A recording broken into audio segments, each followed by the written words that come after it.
Follow our stream at GTV Ghana on Facebook, YouTube, and on Twitter, where we're streaming live for the outgoers, the early birds. If you're on the move, you can watch us there on DSTV on channel 278. A lot of stories making headlines this morning. The Minister of Finance sat on GTV's Talking Point last night. I'll be bringing you highlights of that in the news. Also, the closed fishing season, we'll be giving you details about that. We'll do some business stories and take you to the foreign front. Minister of Finance Ken Ofori-Atta said that reducing of government appointees was one tangible evidence of a listening government that was prepared to cut expenditure in the most difficult times. Now, speaking on GBC's current affairs program Talking Point, he said government took the decision of reducing the number of ministers, but the 650,000 civil servants still kept their jobs. There's been a lot of questions about reduction of expenditures by the government and how much government is willing to do in terms of reducing expenditure. Right. So could you just talk to us about what expenditures have been decreased, if any, and the rationale that is governing how that process is being managed by the government? Yeah. Thank you very much. I think this is a question that, you know, the president took to heart very quickly, which led to the immediate reductions, the 30% cut and salaries and all of that for members of cabinet and SOEs. That has been done. But Doc, if we look at what you call the primary expenditure, which was about 20.6 percent of the revenue. We have been able through this period to reduce it to 16.3%. So that's a huge percentage of GDP that has occurred through that period. So yes, in terms of having an eye on how MNDAs spend money, the way in which contracts are approved, you know, the things that you would not see, which really has a huge impact on our costs, are being tackled. And then we also have, working with the World Bank, a complete review of all the flagship programs, and we hope that by the end of September we'll get a sense of what that is, for us then to take action as to efficiencies and leakages that we must do. I don't think anybody is committed to keeping expenditures high. We need to constantly drive towards those efficiencies, and more importantly also increasing revenues. Okay. Because if you look at our current budget, I think we are adjusting by almost 3.8% in this first year. And that is huge by any standard, so that we move to minus 0.5% for the primary balance.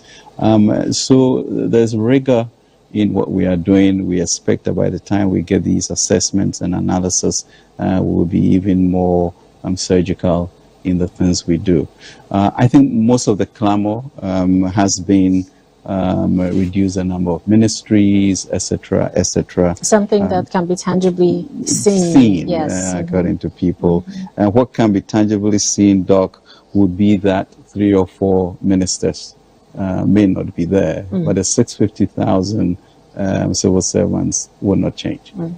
You know, so that's also the reality of the numbers. So when we sit at the Ministry of Finance or Cabinet and look at issues of primary expenditure and begin to bring that down, that really goes to a structural changes that we are confronting. Okay. And I'm pleased with that trajectory.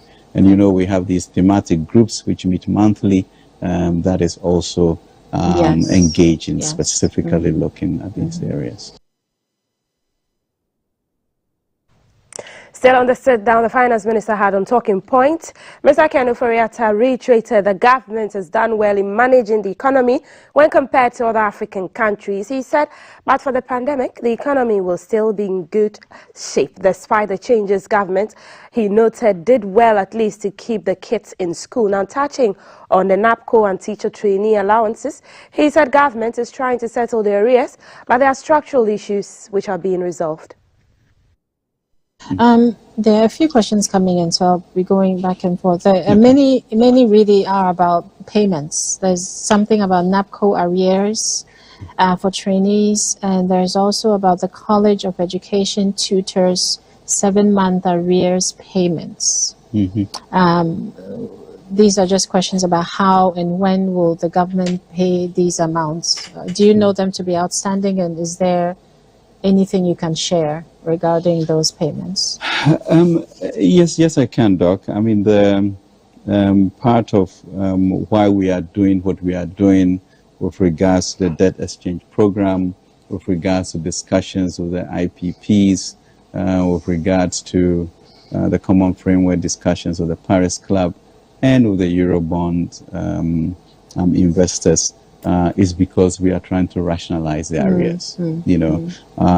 So yes, we do have arrears in NAPCO or other areas that we have programmed to be able to pay over a certain period.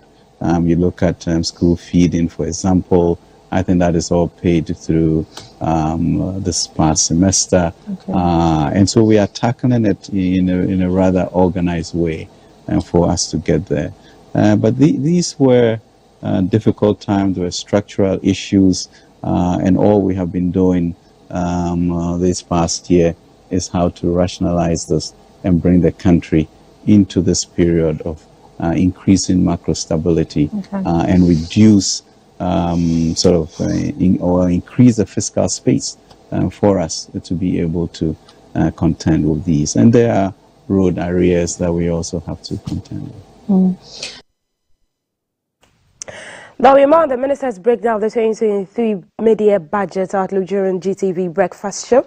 By the West African Examinations Council, WAEC, says it is ready for the nationwide commencement of this year's Basic Education Certificate Examination BECE for school and private candidates today, Monday, August 7, 2023. Now, about 600,714 candidates comprising of 300,322 males and 18,993 females are expected to take part in the week-long examination. This is an increase of 8.8% from last year's figure. The examination would be taken at 15 selected centers in the regional capitals. With regard to private BECE, the council said 1,743 candidates have registered, which is also an increase of 5.4% from last year. The head of West Africa Examinations Council, Mr. John Kapi, said they have revised rules and regulations for dealing with cases of irregularity, which will be used for the first time in this year's examinations. He urged invigilators, students, and all stakeholders to comply with the rules to ensure a smooth conduct of the examination. He also cautioned parents who move their wards from private schools to write the exams in public schools to desist from such acts, as this is against the regulations of GES and WAEC. He said the council is currently investigating a number of such cases and will announce the registration of such candidates after the investigation. He outlined a number of tech security measures put in place, such as serialization of some question papers for some subjects and tracking of operators of rogue websites. He said any culprit arrested will be brought to justice. Away from education, let's take you to Takrady. The Speaker of Parliament, the Right Honourable Alban Bagbin, is calling for a nationally agreed condition of service scheme for media practitioners. Now, at a pressory in Takrady, as part of activities marking 30 years of uninterrupted democracy under the Fourth Republic, Mr. Bagbin said he's also worried about the current state of the media, citing incessant intimidation and violence against media practitioners. He noted that the poor welfare and violence against media practitioners are responsible for Ghana's downgrading human rights record, which threatens Ghana's democracy. He, however, wondered why the country has not taken clear steps in not only protecting journalists, but their welfare to enable journalists properly work as true gatekeepers of Ghana's democracy. He urged the leadership of Ghana not to take Ghana's peaceful democracy for granted, in which the media has played a key role.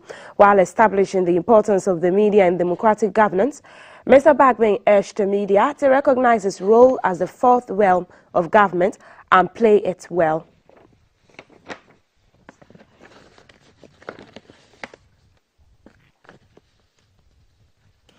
Now, President Akufo-Addo has appointed Dr. Evans Darko as the head of the Civil Service Ghana. He replaces Nana Kwesi Ejekun-Dramina until his appointment. Dr. Darko was the Chief Director at the Ministry of Parliamentary Affairs.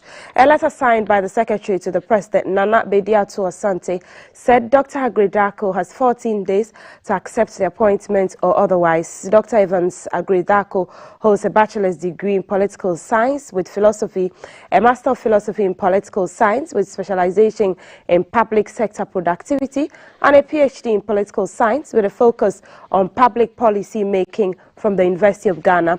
Dr. Evans Darko lectured at the Department of Political Science, rising through the ranks to become a senior lecturer.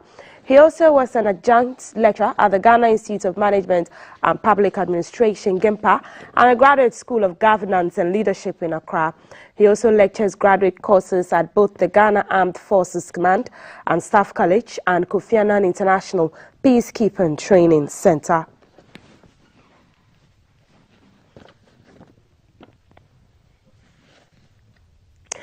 Let's do agriculture. It's been 1 month of no fishing expedition on the sea by canoes due to the closed fishing season imposed by the Fisheries and Aquaculture Ministry. The aim is to improve on fish stock. Now, the expectation of fishermen was for full nets and a bumper catch at the end of the ban, but fisherfolk at the Botiano landing beach have mixed feelings after the ban, complaining of low harvest. On a visit to Botiano by GBC News, the fishermen were not happy at this development and expressed same to government regarding the directive.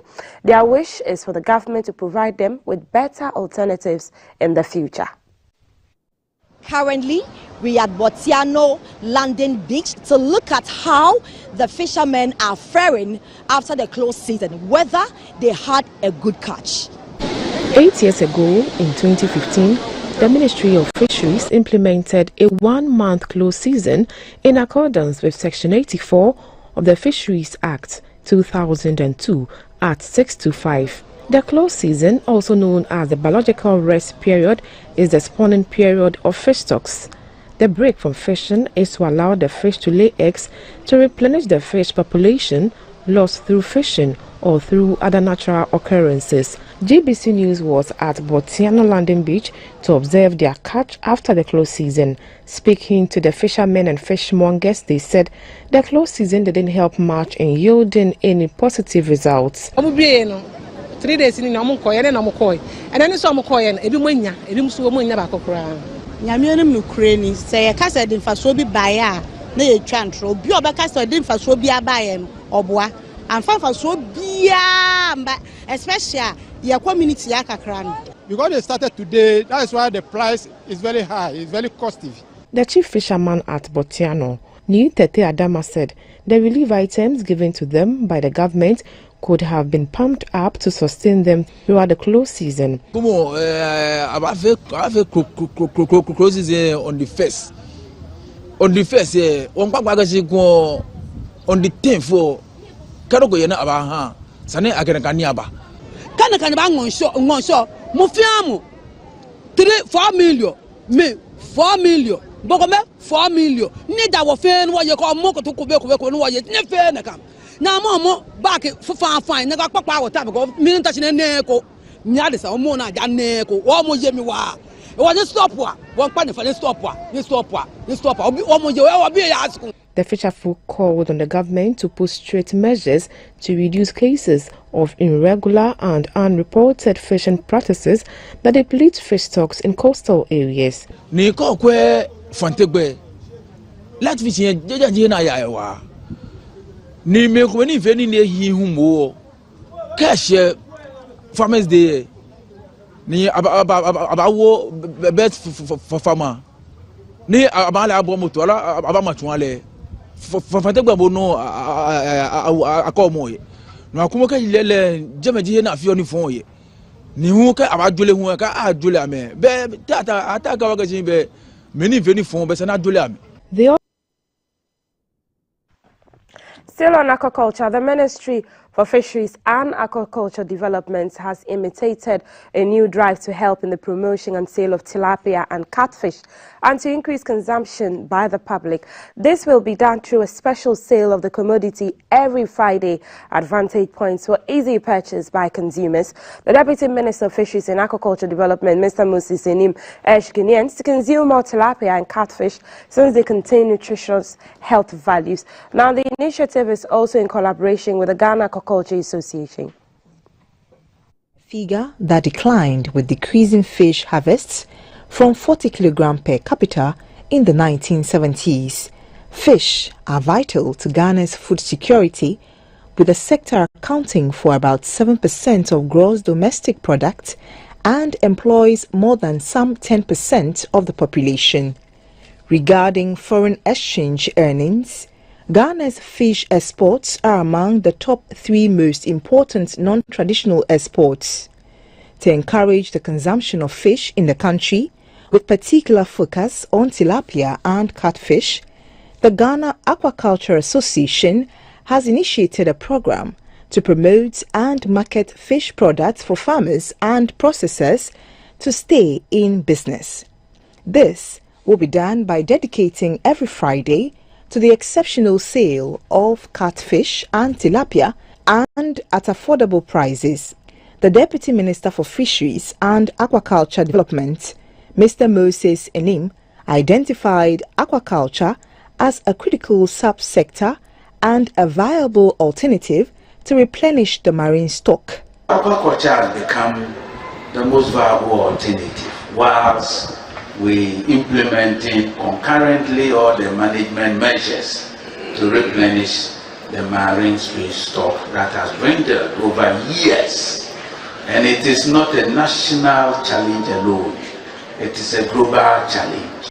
The national organizer of the Ghana Aquaculture Association, Mr. Francis Dihe, underscored the importance of fish consumption to human health and admonished Ghanaians to eat more fish. He said the association has put in sustainable measures to export more tilapia and catfish to neighboring countries to expand on the country's foreign exchange.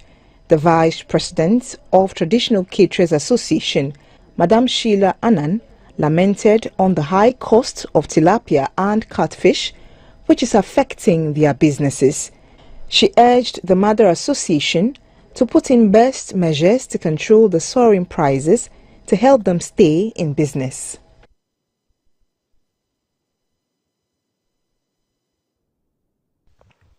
Let's take you to the international front now. Niger's military junta has just hours to restore ousted President Mohamed Bazoum to power or face the possibility of military action from the regional bloc ECOWAS. Now, last Sunday, West African leaders gave the coup leaders a week to comply with his demands, or it would take all measures which may include the use of force. But in Niger's neighbor Nigeria, where the bulk of the troops are likely to come from, voices against the involvement of the military are growing louder. The two countries also have close ethnic and historical ties, and in the northern Nigerian city of Sokoto, bordering Niger, which is home to the Army's 8th Division, the anxiety is increasing and is likely to be a mustering point for troops before any military action.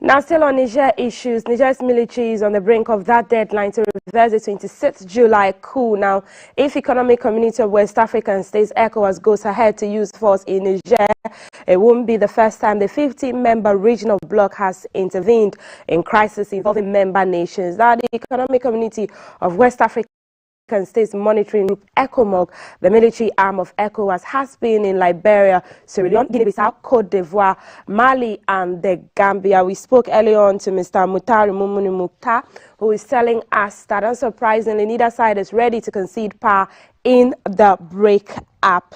Now, we'll bring you more details about the Niger coup as and when it unfolds.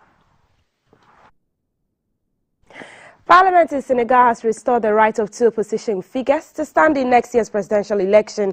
It voted to allow people who have been convicted but then pardoned on amnesty to run for public office. That clears the way for the Halifa Sall and Karim Wade, who were prevented from standing in 2019. Senegal's most prominent opposition leader, Ousmane Sonko, is facing criminal charges that will stop him from running to replace President Macky Sall, who cannot stand for a third term.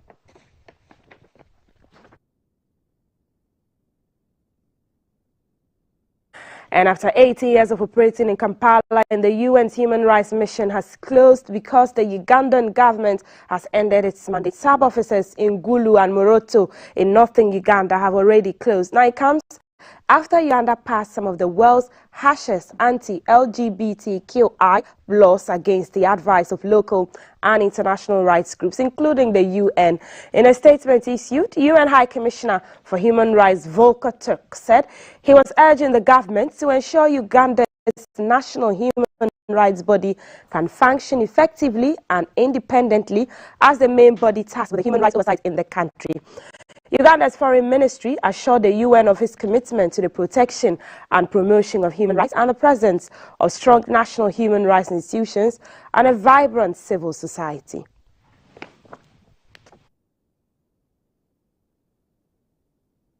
Some unfortunate news: at least 2 people have died and more than 30 are missing after 2 ships carrying migrants sank off the Italian island of Lampedusa. The U.S. Migration Agency said on Sunday that the 2 boats had set off from the port of Sfax in Tunisia carrying 48 and 42 people, respectively. Italian Coast Guard recovered the bodies of a woman from the Ivory Coast and her 1-year-old baby. Italian authorities say they were investigating the shipwrecks. Coast Guard rescued 57 migrants when the vessel sank on Saturday, about 23 nautical miles, 46 kilometers southwest of Lampedusa. On Sunday, firefighters and mountain rescue teams were preparing to rescue 20 migrants trapped on a rocky part of Lampedusa's coastline. The migrants have been there since late Friday after strong winds pushed the boats against the rocks. After more than 2 days of sailing in bad weather, NGO Open Arms said it has started disembarking 195 rescued migrants in the southern Italian port of Brindisi.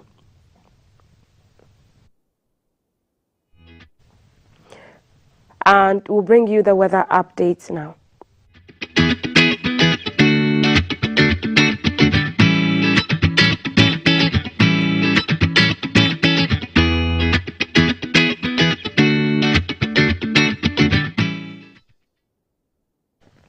For our health lovers, I'm sure you can't wait for us to go into the BFS clinic, but let's get the weather update. It's been raining since dawn. Let's see if it's still going to rain in the capital and across the country. Hello, Frederick. Good morning. Good morning, Malti. How is our weather looking like? Sidley, moving into mid-August. Well, a very good morning to all viewers. So for the next 24 hours, we anticipate that mostly cloudy weather will prevail across the entire country, with some intermittent light rain or drizzle, especially over southern Ghana for this morning through to the afternoon hours. There will be some intermittent fog patches also forming over the forest and then mountainous areas. Expect that motorists will be cautious this morning over those areas. Over the northern sector of the country, some thunderstorms and then rainfall activities are expected from late afternoon into the evening. Temperatures will be very low, ranging from 21 degrees Celsius to a maximum of 32 degrees Celsius across the entire country. Into tomorrow, more of cloudiness will be seen, as well as intermittent fog patches in our forest areas. Right. Thank you so much, Frederick Kujo. Looks like the Monday blues is getting to you, but thank you so much for those updates. I'm sure outgoers will be appreciative. That's it for GTV Breakfast News. You can log on to our website at gbcghanaonline.com for more trendy news. I am Maltiti Saida Sadek. There's a lot for you to expect on the show, as usual. Now, in the BFS clinic, there's a myth that I want the doctor or the health expert to clarify. The thing about spraying your room with mosquito spray and that you'll be able to get leukemia. I want to know if that's true. We will be looking at leukemia in the BFS clinic app next. Also, West Africa schools and terrorism. You do know that Niger imports a lot of onions into Ghana, or Ghana imports a lot of onions from Niger. You'd want to stick and stay for that conversation. A bit later, Lyrical Joe will be in the studio as well. But just before I bring you sports at 7 and all the conconsa on social media corner. Stay with GTV Breakfast.